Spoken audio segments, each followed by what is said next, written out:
Aiene and Rupert, I would like to remind you that the scriptures are alive with marriage tips. Scriptures that can help you in your marriage.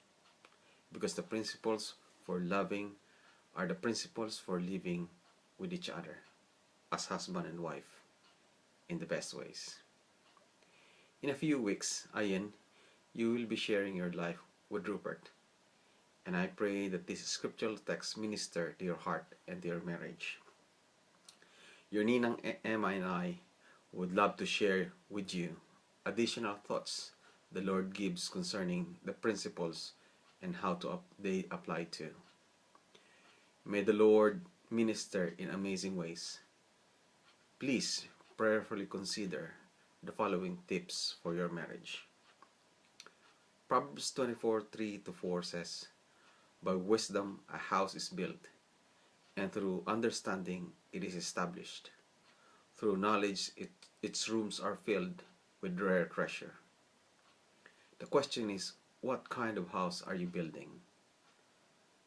Are you contributing to the tearing down of your spouse's spirit and the atmosphere of your home? You need to take personal responsibility for your contribution for the atmosphere. The wise woman builds her house, but her own hands, the foolish one, tears her down. Proverbs 14:1. And as for Rupert, 1 Peter 3, it tells husbands, "Be considerate as you live with your wives, and treat them with respect as the weaker partner, and as heirs with you of the gracious gift of life, so that nothing will hinder your prayers." The Lord won't listen to your excuses in trying to say that she doesn't act like the weaker vessel, or "the reason I act this is because of the wound you gave me." Nope, the Lord didn't listen to it in the garden at the beginning of time, and He won't accept excuses today for building your house in foolish and unkind ways, no matter what your wife does. And Aiene, let's not make it more difficult on Rupert than you are supposed to, even if he isn't living right. It says in the scriptures, better to live in a corner of a roof than to share a house with a quarrelsome wife. Proverbs 21:9. Better to live in a desert than a quarrelsome and ill-tempered wife. A quarrelsome wife is like a constant dripping on a rainy day. Restraining her is like restraining the wind or grasping oil with the hand. Unfortunately, this is also true.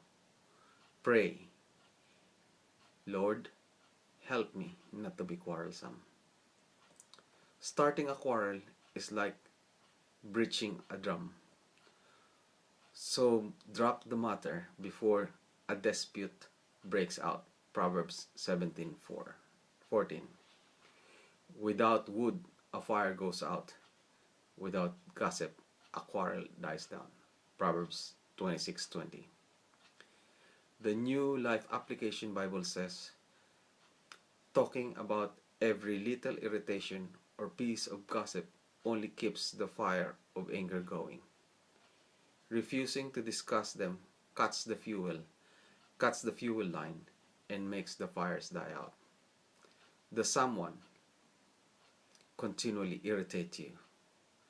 Decide not to complain about the person, and see if your irritation dies for lack of fuel. That advice won't work on every irritation, but it will for many. He who loves a quarrel loves sin. He who builds a high gate invites destruction. Proverbs 17:19. Know then to speak the truth in love, as the Bible tells us, because sometimes silence builds a high gate. But also know when to stop the drama by letting a matter down. Choose your battles wisely. Proverbs 23 says, "It is to a man's honor to avoid strife, but every fool is quick to quarrel." Keep in mind, if a man pays back evil for good, evil will never leave his house. Proverbs 17:13. Even if your spouse doesn't do what is right, don't stoop down to the same level. There is a saying that says charity begins at home, but so does graciousness. He who covers an offense promotes love, but whoever repeats the matter separates close friends. Proverbs 17:9. The New Life Bible Commentary says, this proverb is saying that we should be willing to forgive others' sins against us. Covering our offenses is necessary to any relationship. It is tempting, especially in an argument, to build up all the mistakes the other people has ever made. Love, however, keeps its mouth shut, difficult though that may be. Try never to bring anything into an argument that is unrelated to the topic being discussed. As we grow to be like Christ, we will acquire God's ability to forget the confessed sins of the past. Be careful of right fighting.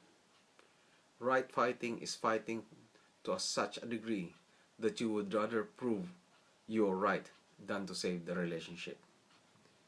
There is a way that seems right to a man, but in the end it leads to death. Proverbs 16:25.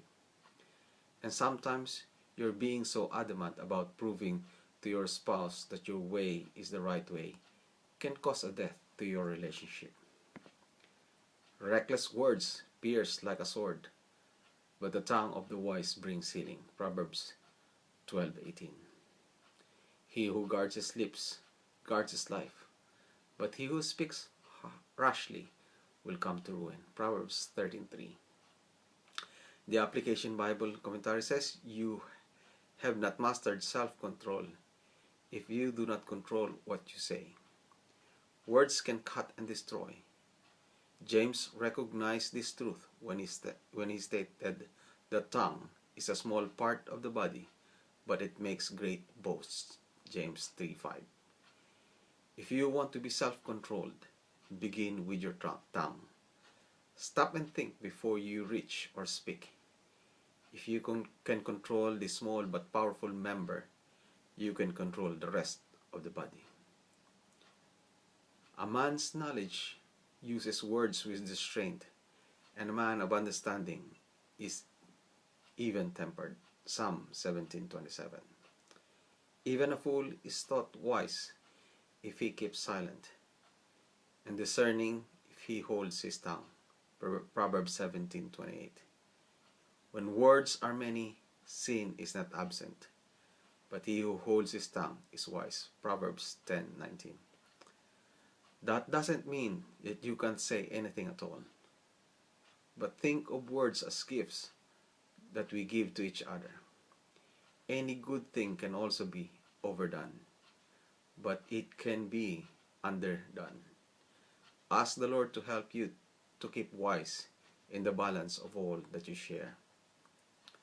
A wise man's heart guides his mouth, and his lips to promote instruction. Pleasant words are honeycomb, sweet to the soul, and healing to the bones. Proverbs 16:23. We pray that the words of your mouth and the meditations of your heart will be pleasing unto the Lord and bring healing and sweetness to your marriage relationship.